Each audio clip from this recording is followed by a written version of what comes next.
sommes à l'aube du déconfinement et vous êtes un certain nombre d'employeurs à envisager la reprise d'activité de votre entreprise. Cette reprise est complexe puisqu'elle s'inscrit dans un contexte sanitaire absolument inédit. Par conséquent, elle se prépare en amont, d'où l'idée de cette présentation qui se veut être un aiguillage. Nous avons fait le choix d'une présentation générique qui se veut une ébauche d'accompagnement. Vous ne trouverez donc pas les réponses à toutes vos questions ici, mais nous l'espérons suffisamment pour amorcer la reprise. Nos équipes ensuite sont là pour vous accompagner dans cette reprise de façon plus spécifique sur sollicitation. Cette vidéo vous est présentée par M. Guilloton, ergonome, M. Alazard, ingénieur, et moi-même, médecin du travail. Nous enregistrons cette vidéo le 4 mai 2020. Il est à préciser que nous sommes dans un contexte où les informations évoluent vite et nous ne pouvons trop conseiller de se tenir régulièrement informés. Dans un premier temps, nous évoquerons dans quel contexte le gouvernement a fait le choix d'un déconfinement et quels en sont les enjeux. Nous nous arrêterons sur les missions du service de santé au travail en contexte d'urgence sanitaire. Nous présenterons ce qui est à présent mieux connu de tous, le coronavirus et les règles d'hygiène et gestes barrières appliqués par tout le monde, y compris dans la sphère privée. C'est dans ce contexte sanitaire, qui va orienter votre reprise d'activité et ce, autour de votre responsabilité, sur un mode à la fois organisationnel, technique, mais aussi humain. Nous déroulerons ensuite les points du protocole national de déconfinement paru le 3 mai 2020. Le gouvernement a fait le choix d'un déconfinement au 11 mai 2020. Dans un contexte où depuis plusieurs semaines, environ 4 semaines, les indicateurs épidémiologiques de circulation du virus, en communauté comme en milieu hospitalier, sont en baisse. Ces cartes sont extraites de Santé publique France. Elles illustrent les taux d'admission en réanimation pour 100 000 habitants au cours de la deuxième quinzaine du mois d'avril. Pour la carte indiquée par la flèche vide, c'est la situation en semaine 17, et pour la carte indiquée par la flèche verte, c'est la situation en semaine 18, soit la semaine suivante. Plus la couleur sur la carte est foncée, plus la situation est critique. D'une semaine à l'autre, on voit donc un éclaircissement et bien une amélioration. Néanmoins, si on s'attarde à nouveau sur la deuxième carte, c'est-à-dire la plus récente, on comprend aisément, à la lecture de cette carte encore très grisée, que le virus est toujours présent sur le territoire. Il y a eu très récemment d'autres cartes publiées. Toutes ces informations cartographiques témoignent que le virus est moins présent, mais qu'il l'est toujours, et ce, dans un contexte pour le moment de confinement. On assiste à des débats réguliers sur la question de l'immunité collective, c'est-à-dire le fait qu'une population soit protégée contre le virus, soit par une vaccination, soit en ayant eu un premier contact par exemple. Ces questions dont les réponses ne sont pas tranchées amènent à l'hypothèse qu'au cours du déconfinement, on pourrait assister à une remise en circulation de ce virus. Par conséquent, les efforts que nous continuerons à porter sur le plan privé et professionnel visent tous à éviter l'apparition de la fameuse deuxième vague. Ce contexte pandémique a amené le gouvernement à adapter aussi les missions du service de santé au travail. Nos missions dans ce contexte ont été énoncées dans l'ordonnance du 1er avril 2020 qui a été suivie d'un premier décret d'application au 8 avril. Nous sommes donc, comme d'autres organismes de santé, des relais des messages de prévention contre le risque de contagion. Nous avons aussi pour mission l'appui technique, en particulier sur les questions de prévention à mettre en œuvre contre ce virus.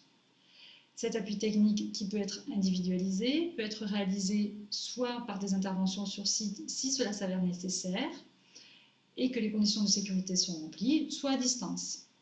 Sur les mêmes modalités pratiques, nous avons une mission d'accompagnement technique pour les entreprises contraintes de modifier leur activité.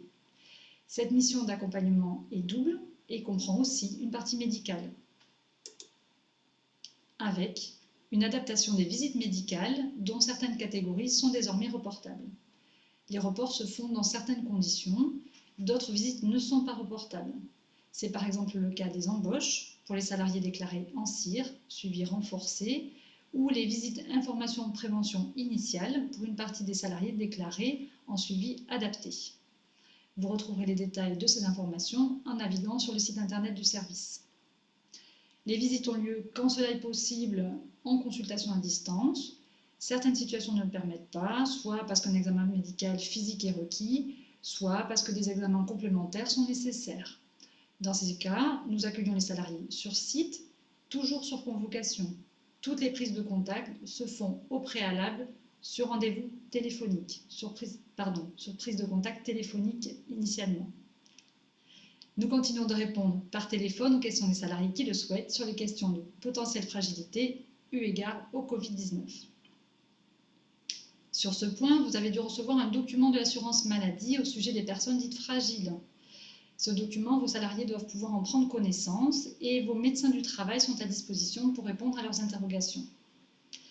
Et troisième point, nous sommes pleinement conscients que les employeurs et les salariés vivent une période anxiogène, une période stressante, et ce à plusieurs titres.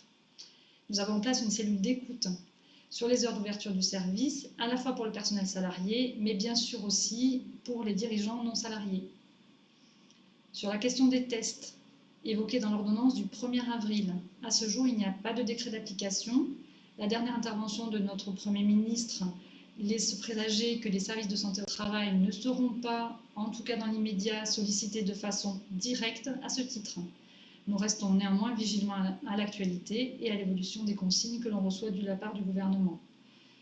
Nous repréciserons le niveau d'intervention de la médecine du travail sur la question des cas suspects, des cas avérés ou cas contacts plus loin dans cette vidéo. Concernant la possibilité de prescrire des arrêts de travail, le protocole national de déconfinement a été publié hier. Il précise que les médecins du travail sont habilités à délivrer des arrêts de travail pour les salariés des établissements dont il a la charge, des salariés chez qui l'infection serait suspectée ou avérée, ou des salariés qui seraient contraints à des mesures d'isolement. Nous attendons donc de façon imminente un décret d'application. Cette prescription s'inscrit dans un protocole que nous détaillerons plus loin. Si on se réfère à l'actualisation du site de l'assurance maladie, les médecins du travail pourraient être missionnés pour prescrire des arrêts de travail pour les personnes à risque de développer une forme grave de Covid, là, chez une catégorie de salariés des secteurs de la santé et du médico-social, et ce à partir de début mai. Ce sont des éléments qui avaient été évoqués dans un document qui émane du gouvernement et daté du 20 avril 2020. Donc cette chronologie laisse à penser que ce point pourrait aussi se préciser dans les prochains jours. Nous allons à présent nous pencher sur le virus du coronavirus. Un virus comme le coronavirus fait partie de la grande famille des microbes. Alors microbe, cela signifie petite vie, c'est un terme qui a été inventé pour décrire ce qui ne se voit pas à l'œil nu, mais bien au microscope. Et c'est d'ailleurs une photo prise au microscope que vous voyez sur la diapositive. Dans coronavirus, le préfixe corona évoque la couronne. La couronne, c'est l'aspect que donnent à ce virus les petits spicules qu'il porte. Les coronavirus sont très répandus et peuvent causer des maladies généralement bénignes chez l'homme, mais néanmoins très diverses, allant du rhume banal à la détresse respiratoire gravissime. Ce qui est important de comprendre, c'est ce que l'on sait actuellement de la transmission de ce virus, car elle permet de comprendre comment s'en prémunir. Finalement, s'il n'y avait pas de transmission, c'est-à-dire pas de voyage d'un individu vers un autre, il n'y aurait pas du tout de problème de pandémie à l'heure actuelle. La transmission, c'est principalement une histoire de transport et d'hygiène. Celui qui transporte le virus à l'heure actuelle, c'est l'homme.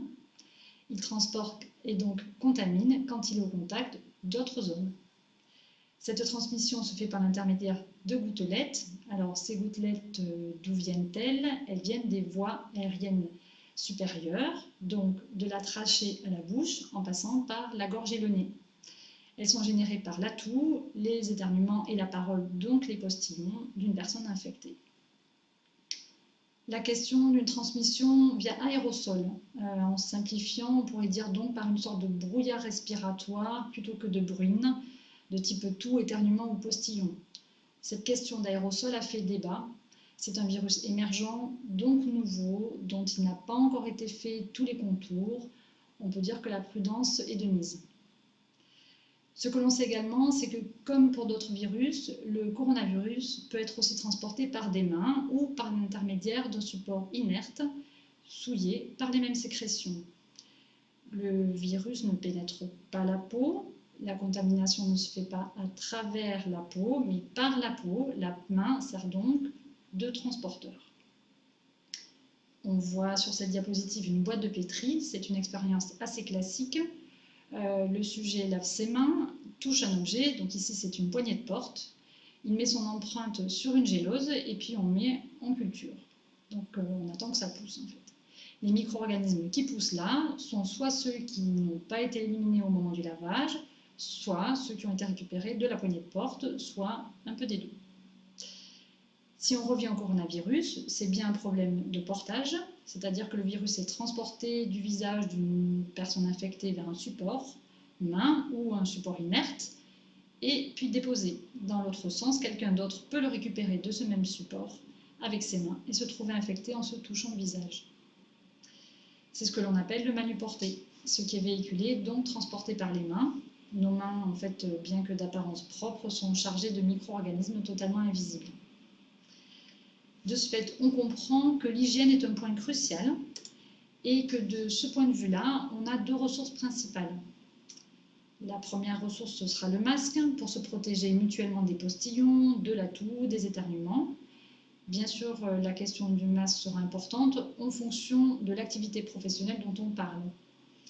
La deuxième ressource fondamentale sera l'hygiène rigoureuse des mains. Soit hygiène par une solution hydroalcoolique, soit hygiène par un lavage soigneux à l'eau et au savon.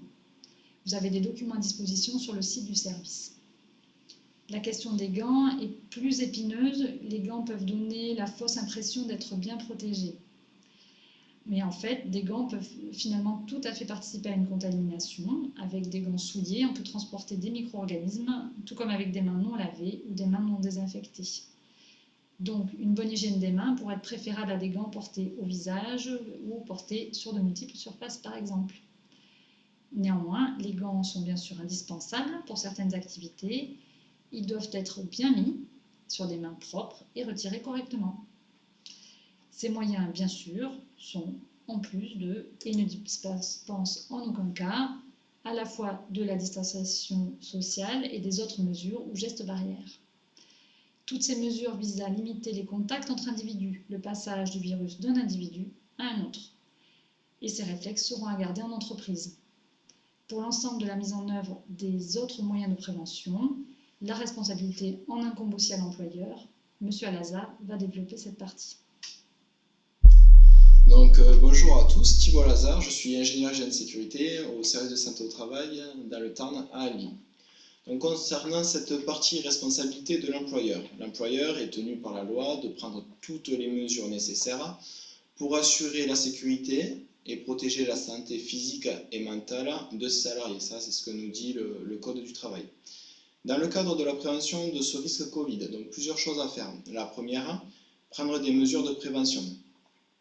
Ensuite, veiller à l'adaptation de ces mesures pour tenir compte du changement des circonstances. Ça peut être par exemple en cas d'apparition d'une seconde vague. Et enfin, s'assurer que les mesures qu'il met en œuvre sont adaptées pour protéger les salariés contre les risques de contamination. Donc, en fait, il n'incombe pas forcément à l'employeur de garantir l'absence de toute exposition des salariés, mais de les éviter le plus possible et s'ils ne peuvent être évités, de les évaluer, notamment en suivant les recommandations du gouvernement afin de prendre ensuite toutes les mesures pour protéger les travailleurs exposés. Donc pour abaisser le niveau de risque au plus bas, on peut mener une démarche qui suit trois phases. La première va consister à identifier des situations à risque. Ensuite, à évaluer ces situations à risque pour passer sur des mesures de prévention. Ce qui est important, c'est que cette démarche doit être participative. Pourquoi est-ce qu'on préconise une démarche participative? Tout simplement parce que ce sont les personnes qui sont concernées par ces situations de travail qui seront le plus à même à la fois d'identifier les situations à risque, mais aussi, lors de la mise en œuvre des mesures de prévention, à préconiser des solutions qui soient à la fois efficaces et adaptées à leur poste de travail. Concernant cette phase d'identification des situations à risque, donc on a vu tout à l'heure avec Isabelle quels étaient les modes de transmission. Donc les situations de travail à risque vont être celles où les conditions de transmission du virus sont réunies. lors de contacts brefs, prolongés ou rapprochés à moins d'un mètre avec du public, ou encore lors de contacts rapprochés entre les salariés. Ce qu'on sait aujourd'hui, c'est aussi que le virus peut également survivre quelques heures sur les surfaces inertes.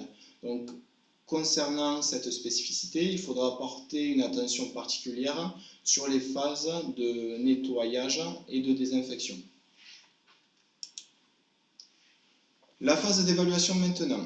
Donc, on identifie les situations de travail qui doivent être maintenues dans le cadre de la reprise d'activité. Ça ne sera peut-être pas le cas pour toutes.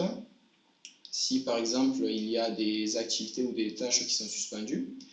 Identifier les situations de travail qui peuvent être réalisées en télétravail, sachant que la consigne de l'État est de maintenir le télétravail autant que possible. On réalisera ensuite une estimation du nombre de personnes concernées et des fréquences d'exposition et durée d'exposition, ce que l'on fait habituellement dans le cadre de l'évaluation des risques professionnels, pour donner en quelque sorte un niveau de risque à vos situations dangereuses que vous aurez identifiées et donc adapter vos mesures de prévention en fonction de ces situations dangereuses. Et donc, dernière étape, retranscrire les résultats de l'évaluation dans le document unique. Les mesures de prévention, donc elles doivent respecter les 9 principes généraux de prévention que vous pouvez voir en bas à gauche de votre écran. Toujours donner la priorité aux protections collectives par rapport aux protections individuelles. Dans le cadre de notre démarche de prévention Covid, tout ce qui va être mesures, que ce soit techniques ou organisationnelles, ont généralement une bonne efficacité. Et enfin, donc des mesures de prévention qui devront régulièrement être revues afin de tenir compte à la fois des évolutions de la situation de l'entreprise, mais aussi de l'évolution des recommandations, et notamment celles provenant de notre gouvernement. Donc, le protocole national de déconfinement. Le ministère du Travail a publié le 4 mai 2020 un protocole national de déconfinement pour aider et accompagner les entreprises à reprendre leurs activités, tout en assurant la protection de la santé de leurs salariés grâce à des règles universelles. Ce protocole précise la doctrine générale de protection collective que les employeurs du secteur privé doivent mettre en place. C'est donc sur ces règles universelles que vous allez devoir vous baser pour mettre en place vos propres mesures de prévention adaptées à votre entreprise. Il vient en complément des guides métiers déjà disponibles sur le site du ministère du Travail, où a notamment été édité des fiches métiers. Donc, conformément aux principes généraux de prévention en matière de protection de la santé et sécurité au travail, la démarche de déconfinement mise en place dans chaque entreprise et chaque établissement doit conduire donc par ordre de priorité à éviter les risques d'exposition au virus, à évaluer les risques qui ne peuvent être évités, et enfin, dans un troisième temps, à privilégier les mesures de protection collective en leur donnant la priorité sur les mesures de protection individuelle, ce qu'on a vu tout à l'heure. Il est rappelé aussi que le télétravail doit être la règle chaque fois qu'il peut être mis en œuvre. Et enfin, la définition et la mise en œuvre de toutes les mesures de prévention doivent être adaptées à chaque entreprise et nécessitent un travail de réflexion préalable conduit dans un cadre concerté afin de garantir leur faisabilité, leur effectivité et leur appropriation la plus large par tous les acteurs. Donc, dans le protocole de déconfinement, plusieurs catégories ont été identifiées. L'une d'entre elles, donc les mesures barrières et de distanciation physique. Donc, il y a un socle du déconfinement qui a été mis en avant dans ce protocole. Donc, plutôt que de revenir sur chaque préconisation, je vous propose de s'attarder davantage sur les précisions qui ont été apportées. Par exemple, se sécher les mains avec un dispositif de papier de tissu à usage unique. La distance physique d'au moins 1 mètre, ça on le sait depuis un petit moment maintenant. La notion qui a été rajoutée, c'est celle des 4 mètres carrés sans contact, quelle que soit la direction, autour de chaque personne. Aérer régulièrement les pièces fermées pendant 15 minutes, toutes les 3 heures. Désinfecter régulièrement les objets manipulés et les surfaces, y compris les sanitaires. Éviter de porter des gants car ils peuvent donner un faux sentiment de protection. Et enfin, un contrôle systématique de température à l'entrée des établissements structures, et on l'a déjà vu, qui est exclu. Donc, les recommandations en termes de jauge par espace ouvert. Sur la base de l'avis du Haut Conseil de la santé publique du 24 avril 2020, le gouvernement a choisi de retenir un critère universel d'occupation maximale des espaces ouverts au public et un milieu de travail qui est appelé jauge. Ce critère est fondé sur l'estimation du nombre de mètres carrés par personne nécessaire pour permettre à des personnes présentes simultanément dans le même espace d'évoluer dans le respect des règles de distanciation physique. Donc il a été fixé à 4 mètres carrés minimum par personne, ce qui doit permettre de garantir une distance minimale de 1 mètre autour d'une personne. Donc cette règle, elle permet d'éviter le risque de contact, notamment dans les lieux de circulation ou d'activité qui génèrent des flux de personnes. Donc pour mieux comprendre, on va prendre un exemple d'un supermarché. Un supermarché qui aurait une surface totale de 2000 m² avec une surface encombrée estimée à 40%. Dans ce cas-là, la surface résiduelle serait de 1200 m² et la jauge maximale serait donc égale à 300 personnes, clients et salariés compris, tout simplement pour respecter cette mesure de 4 m² par personne. Le nombre de clients admissibles et le flux de clients entrant sortant peut être contraint, par exemple, par le nombre de caisses ouvertes ou encore le nombre de clients qui attendent aux caisses.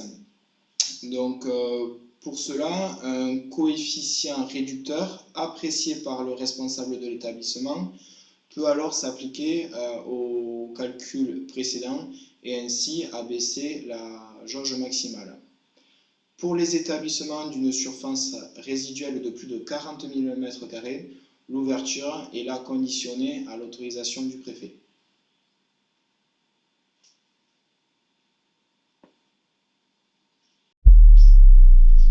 La gestion des flux de personnes. Dans les établissements recevant du public, les lieux de travail, les lieux publics de passage, les flux de personnes doivent faire l'objet d'une analyse rigoureuse dans le contexte de pandémie. Donc, il faut à la fois gérer les périodes d'affluence, mais aussi les anticiper pour les éviter ou à minima les réduire. Des plans de circulation doivent être mis en œuvre pour garantir le respect de la distanciation physique minimale.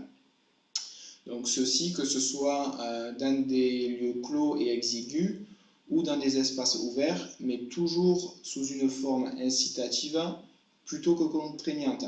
C'est-à-dire qu'on va essayer de fluidifier plutôt que de ralentir. Concernant les principes généraux de gestion des flux, l'employeur cherchera, outre les réorganisations du travail permettant de séquencer les process, à revoir l'organisation de l'espace de travail pour éviter ou limiter au maximum les croisements. Le personnel est informé des nouvelles conditions de circulation. La présence physique ponctuelle ou périodique des télétravailleurs lorsqu'elle est nécessaire doit être organisée de façon à être étalée pour limiter le nombre de salariés rejoignant simultanément l'entreprise. Et enfin, l'activité des autres acteurs doit être intégrée, comme celle par exemple des clients ou encore des fournisseurs. Une gestion des flux déterminée par les goulots d'étranglement.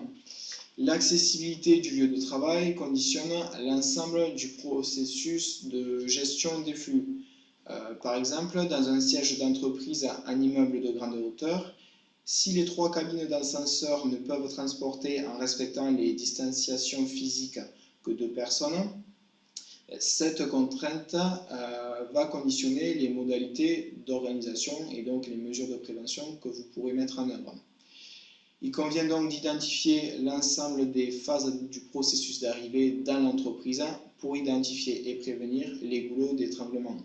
On les retrouvera de manière générale, notamment sur le lieu de parking, lors de contrôles effectués à l'arrivée de l'entreprise ou encore lors du passage des vestiaires.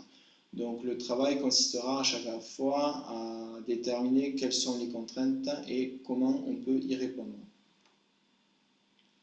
Des circonstances particulières de circulation dans les locaux. C'est notamment le cas lors d'interventions type dépannage. Lorsqu'un tiers se déplace dans les locaux, un balisage de délimitation de sa zone d'intervention sera opéré. Ça peut être la mise en place de plots, de rubans, de marquage au sol. Concernant la réception dans les services, certains services en interne, par exemple RH ou encore informatique, sont amenés à recevoir des collaborateurs. Pour éviter tout risque de file d'attente dans les couloirs ou des lieux exigus, la prise de rendez-vous sera priorisée. Enfin, dans les lieux communs, les horaires de pause seront échelonnés pour éviter les affluences. Et l'accès aux lieux communs de type distributeur de boissons ou de café sera canalisé avec, si possible, la mise en place d'un sens d'arrivée et de départ qui soit évidemment différent et un marquage au sol qui pourra aussi symboliser la distance minimale à respecter dans la file. Quelques bonnes pratiques à promouvoir maintenant qui sont énoncées dans le protocole de déconfinement du gouvernement. Au niveau de l'entrée du site, en cas de tourniquet, ils sont à condamner pour éviter le contact avec les mains, sauf bien évidemment si le risque d'intrusion est important, auquel cas il faut organiser le nettoyage et rester vigilant sur le lavage des mains. Le marquage au sol en amont est également important à ce niveau-là pour assurer la distanciation physique. Concernant la séparation des flux, un sens unique dans les ateliers, couloirs, escaliers est à mettre en place. Et si la configuration du bâtiment le permet, les portes d'entrée et de sortie doivent être différenciées afin d'éviter le croisement des personnes. Prévoir également un plan de nettoyage régulier des rampes d'escalier 2 fois par jour minimum, c'est ce qui est recommandé. Également anticiper la réorganisation des horaires pour éviter les arrivées nombreuses et au même moment. Mettre en place un plan de circulation dans l'entreprise, quel que soit le type d'usager, piéton, engin motorisé ou encore vélo. Pour ce qui est des ascenseurs, il va falloir limiter le nombre de personnes pour respecter la distance d'au moins 1 mètre et également penser à afficher les consignes sur le palier. Enfin, à l'intérieur du bâtiment, un sens unique de circulation doit être mis en place pour éviter, encore une fois, les croisements ou encore les retours en arrière. Pour ce qui est des zones d'attente, il faudra porter une attention particulière à ce niveau aussi sur le marquage au sol, entrée et sortie. Pour les lieux de pause, afficher les mesures barrières, c'est-à-dire se laver les mains avant et après utilisation des ustensiles par exemple, et également être rigoureux sur la désinfection.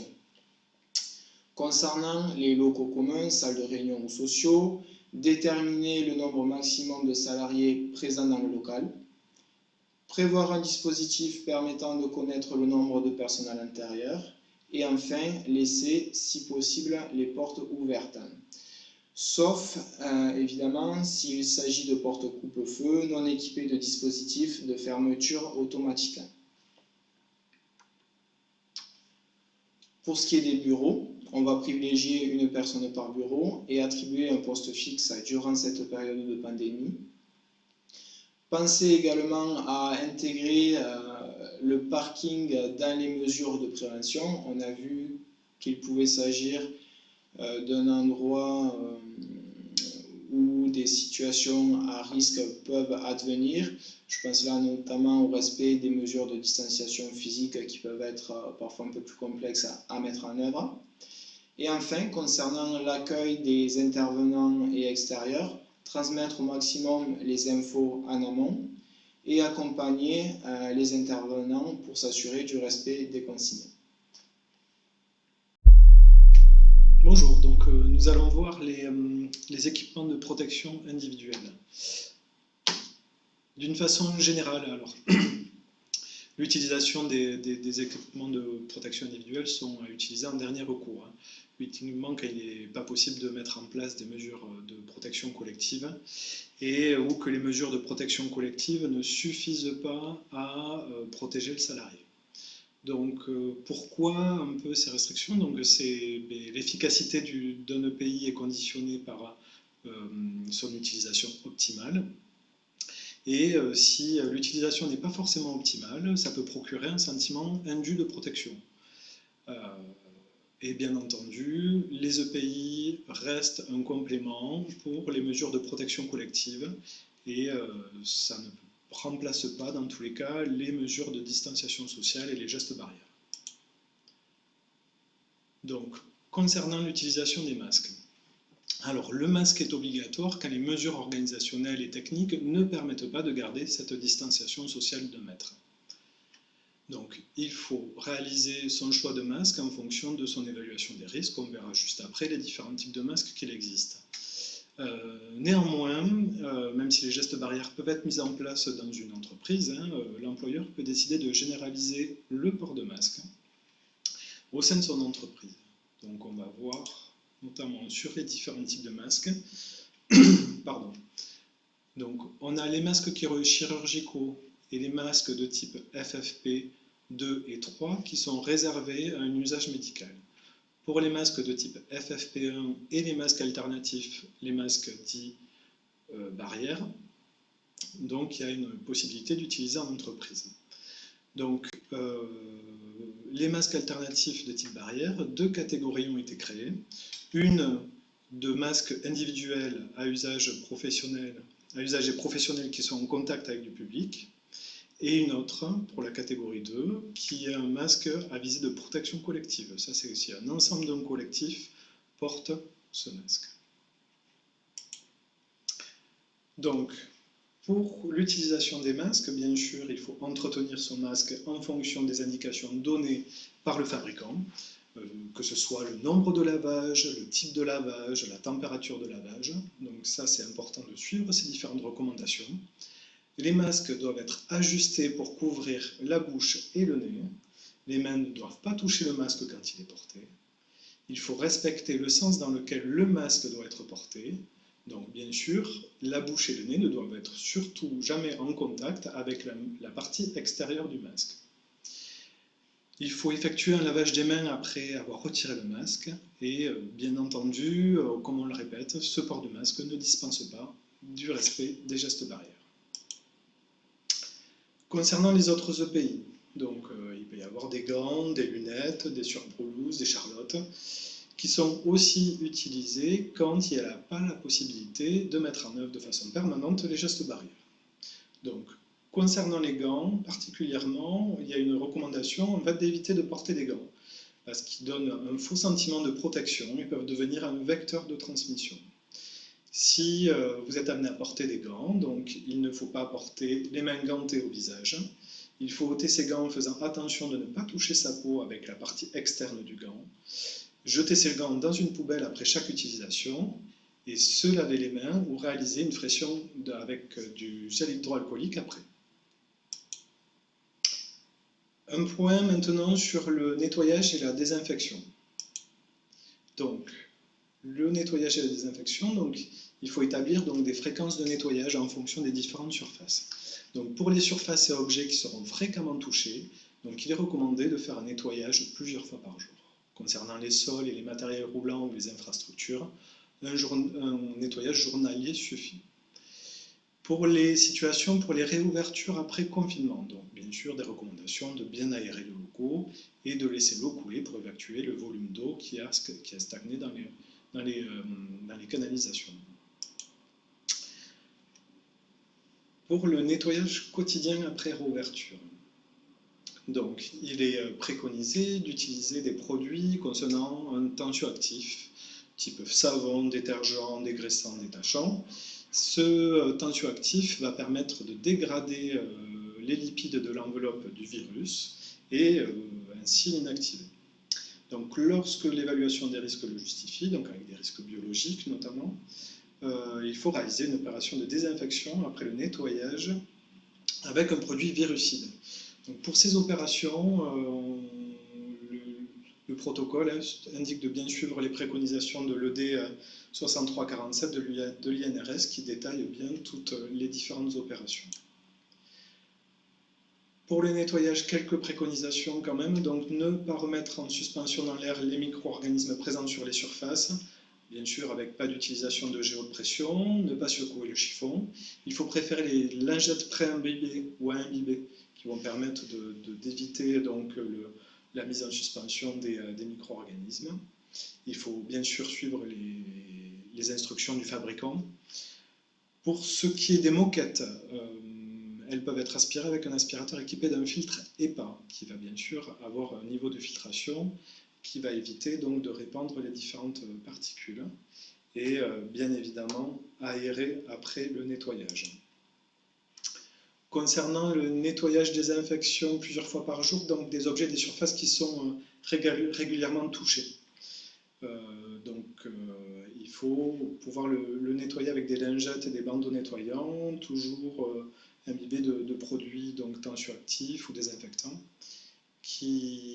Donc il faut porter une attention particulière aux surfaces en plastique et en acier, et notamment après toutes les surfaces qui sont fréquemment touchées, notamment les sanitaires, les équipements de travail, les rampes d'escalier, les poignées de porte, les interrupteurs. Concernant la désinfection des objets portés à la bouche des enfants, donc, il est préconisé un lavage à 60 degrés ou l'utilisation d'un produit désinfectant, en privilégiant bien sûr les produits compatibles avec des surfaces alimentaires, puis il faut rincer les différents éléments à l'eau claire. Donc ça c'est pour la partie nettoyage. Alors, la stratégie nationale de dépistage repose sur l'isolement, et ce afin de casser les chaînes de transmission du virus.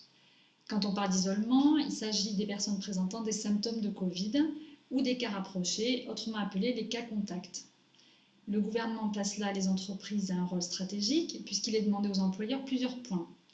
Premier point, d'inviter avant le 11 mai ou d'inciter après le 11 mai leurs salariés symptomatiques à ne pas se rendre sur le lieu de travail et à contacter un médecin pour évaluation et dépistage.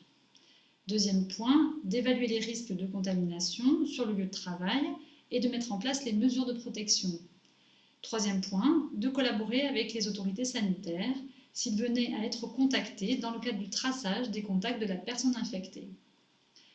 En revanche, concernant cette stratégie d'isolement, la prise de température systématique en entreprise est déconseillée par le gouvernement.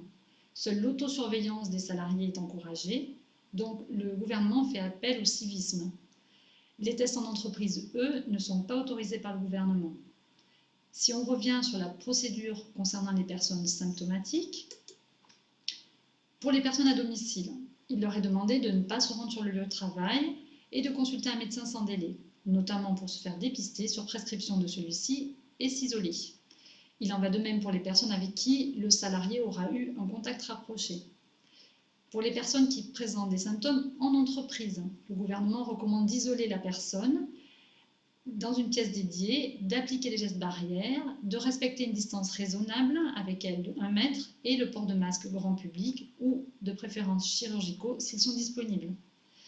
Il faudra identifier un premier relais, soit le professionnel de santé dédié de l'établissement, un sauveteur secouriste formé au risque Covid, le référent Covid, cela selon l'organisation locale. À ces personnes, il faudra fournir un masque avant son intervention.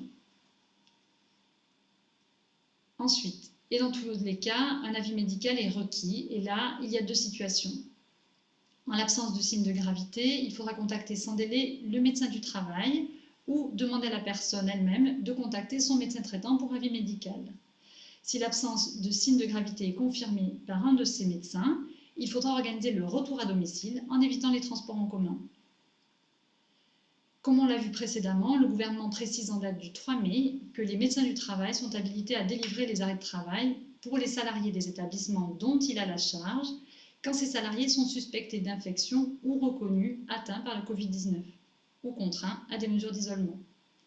En cas de signe de gravité, dont la détresse respiratoire, il faudra appeler en urgence le SAMU en composant le 15.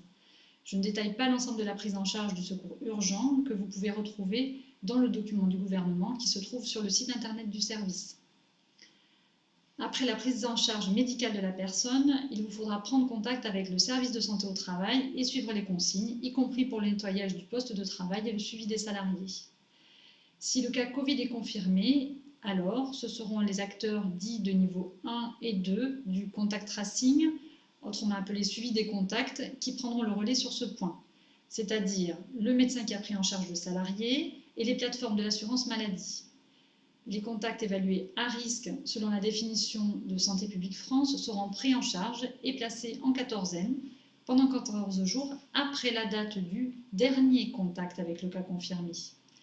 Les acteurs de ce contact tracing pourront s'appuyer sur les matrices de contact réalisées en entreprise en amont et sur la médecine du travail pour faciliter l'identification de ces contacts et leur qualification, soit à risque négligeable. Donc, pour continuer à vous informer, je vous invite à consulter les listes officielles qui figurent à votre écran.